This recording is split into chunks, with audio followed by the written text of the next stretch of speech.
Au nom de Dieu, le plus miséricordieux, le très miséricordieux, que la paix de Dieu et son salut soient sur l'ensemble des messagers, que la paix de Dieu soit sur vous, chers cheminats. Là, je suis dans la mosquée du messager Mohammed à Médine. Médine, nous y venons pour rendre visite au messager, car sa tombe s'y trouve, et nous faisons beaucoup de prières pour lui. Afin qu'en retour, nous recevions aussi de la baraka, n'est-ce pas, de cette prière. Parce que le messager nous dit, Man salla alayhi marra, sallallahu alayhi ashar. Il dit, celui qui prie sur moi une seule fois, le Seigneur va prier sur lui 10 fois. Donc nous venons ici, nous faisons beaucoup de salat sur nous, afin que le Seigneur en retour fasse aussi des prières pour nous. Ceci est valable à tous les niveaux.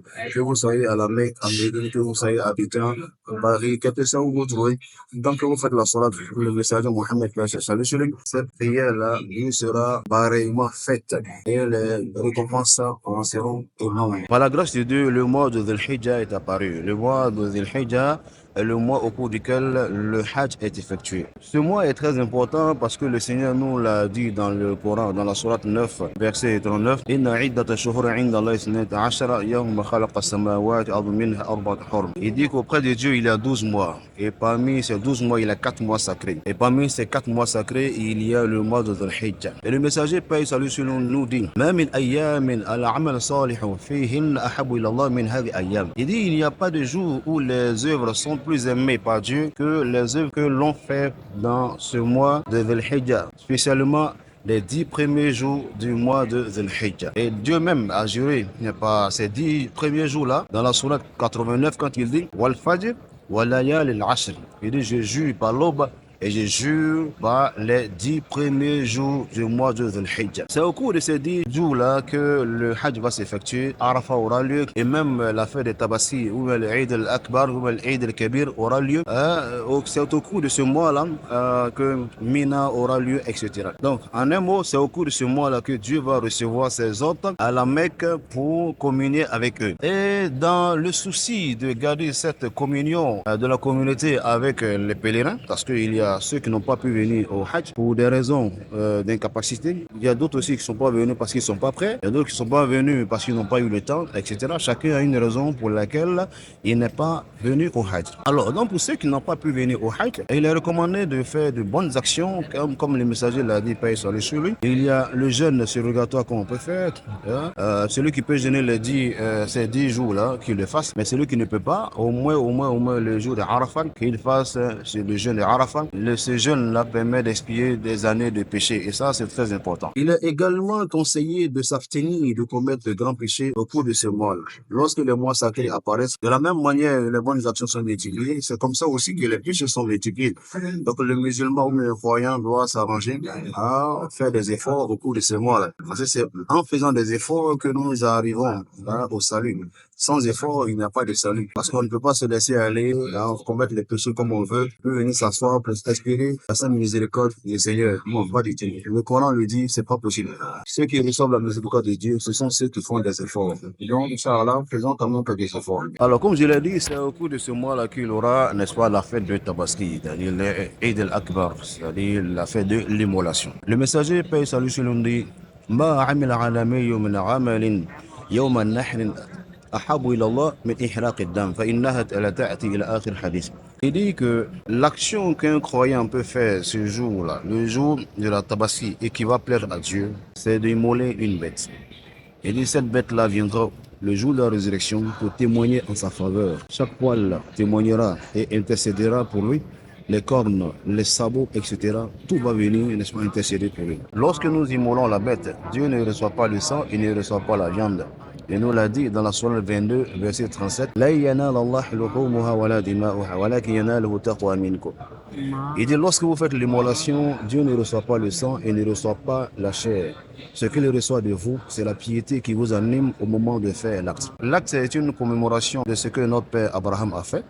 Parce que le Seigneur lui a demandé d'immoler son fils et il s'est soumis à la recommandation. Cela voudrait dire que quelle que soit l'épreuve à laquelle le Seigneur va vous soumettre, il va regarder votre réaction. Est-ce que vous allez vous soumettre ou bien est-ce que vous allez vous rebeller face à son épreuve? Abraham s'est soumis à l'épreuve et il est sorti gagnant au point que le Seigneur a marqué ce jour-là pour commémorer ce qu'il a fait en reconnaissance, n'est-ce pas, de cette soumission-là. C'est le symbole.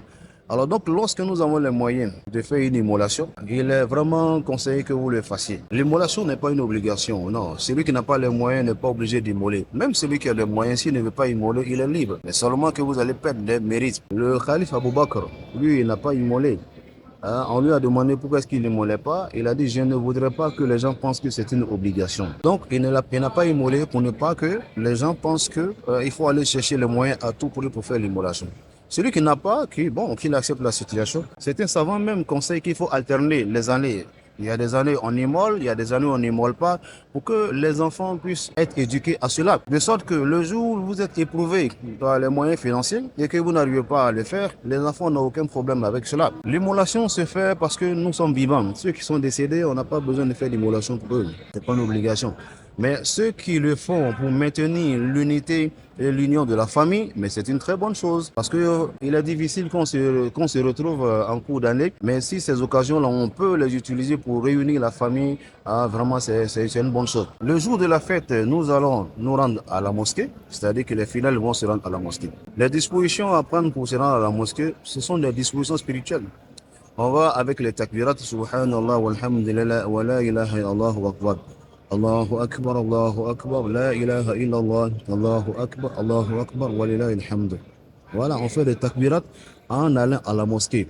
Et une fois qu'on arrive à la mosquée, on continue de faire les takbirat jusqu'à ce que l'imam arrive. Quand l'imam va finir la prière, on va faire les bénédictions, on va aller à la maison pour nous occuper du mouton. Celui qui veut attendre une partie du mouton pour manger, tant mieux. Celui qui a faim peut prendre son petit déjeuner. Voilà, et il va manger son mouton après. Si vous voulez le faire, vous le faites, mais vraiment sachez que ce n'est pas des obligations. Le mouton que nous allons immoler, il y a juste une formule à dire, c'est-à-dire Bismillahi Allahu Akbar pendant que nous faisons l'immolation.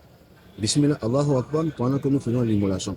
Celui qui a oublié de dire Bismillah, c'est pas un problème. Là, le Seigneur connaît ses intentions et son mouton est consommable. Il consomme son mouton sans problème. C'est pas parce que tu as oublié Bismillah. Non, pas du tout. Lorsque le mouton est immolé, il y a la distribution. Il est dit parfois que la viande doit être divisée en 3 parties. Une partie à la maison, une partie aux voisins, une partie n'est-ce pas, aux nécessiteux. Cette distribution-là est facultative.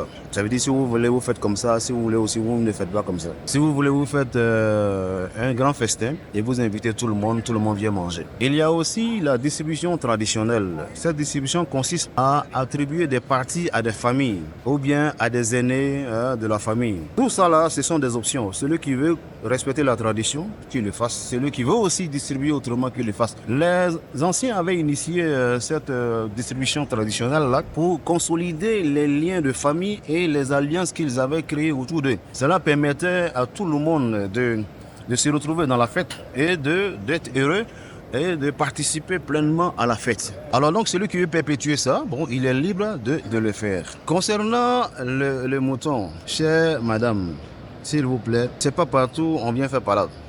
Parce qu'au cours de cette cérémonie aussi, il y a des femmes qui veulent s'imposer. Si elles n'ont pas fait leur mouton, elles ne se sentent pas vraiment musulmanes croyantes. Non, pas du tout.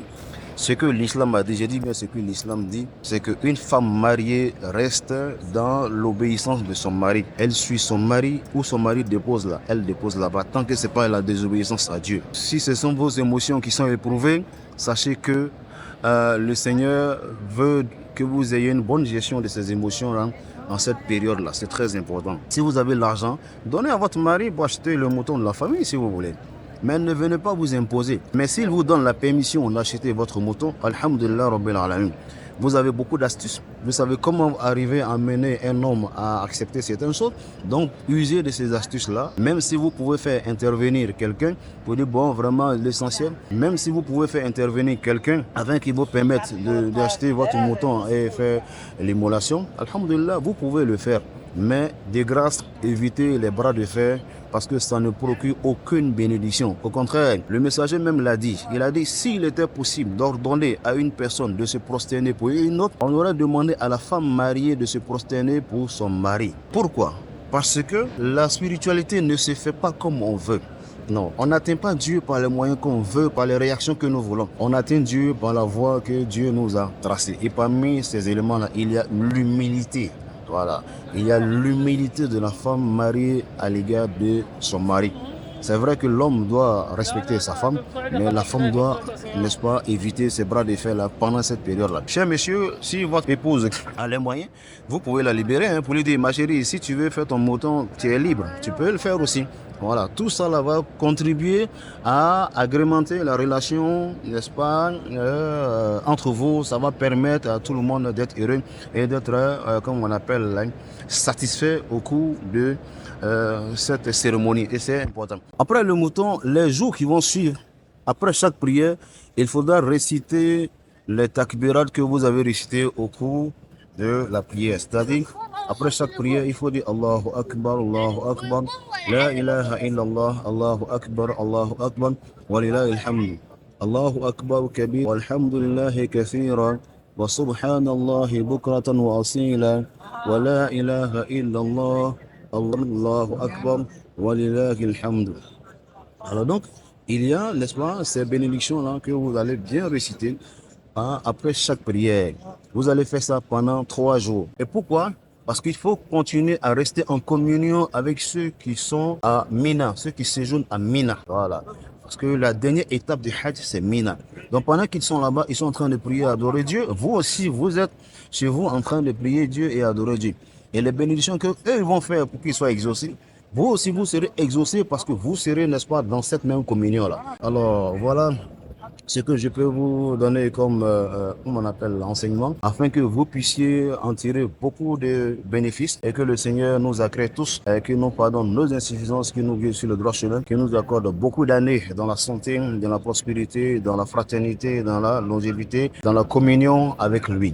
Sur ce, que la paix de Dieu soit chez vous.